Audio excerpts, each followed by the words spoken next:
Chapter 5 on Love and Youth. Story 1. Hassan Ma'mundi, or however you're supposed to pronounce that, was asked that, as the Sultan Mahmud possesses so many beautiful slaves, each of whom is a marvel in the world, how it happens that he manifests towards none of them so much inclination and love as to Iyaz, although he is not more handsome than the others. He replied, whatever descends into the heart appears good to the eye. He whose murid the Sultan is, if he does everything bad, it will be good. But he whom the Padshah throws away will not be cared for by anyone in the household. If anyone looks with an unfavorable eye, even the figure of Joseph will indicate ugliness. And if he looks with the eye of desire on a demon, he will appear an angel, a cherub. It is sign. I'm sure it's supposed to be sight.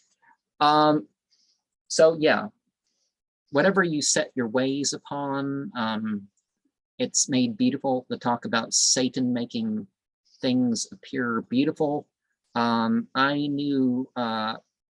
met a Muslim, and he said before he was a Muslim, and you know, when you drink and all that stuff,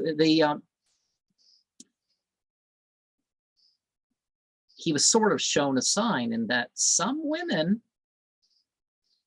there'd be moments where he'd realize just how ugly and otherwise repulsive these women are. But, you know, when you're filled with lust and you're not mitigating it, you know, it's beautifying for its moments. And of course, you shouldn't be so shallow that it's just about, you know, and some of it's worse than just, you know, some of what can go down is worse than just, oh, I desire enjoyment, whether or not it's good for me. And yeah, anything can be made beautiful, and people act like, oh, once you're past the age of 24, because that's not the usual thing, or once you're past the age of 16, because your taste in music and all sorts of things can change throughout your life. So don't fall for that thing that you're just stuck in your ways and there's no possibility of doing or not doing anything different than you currently are in plans for.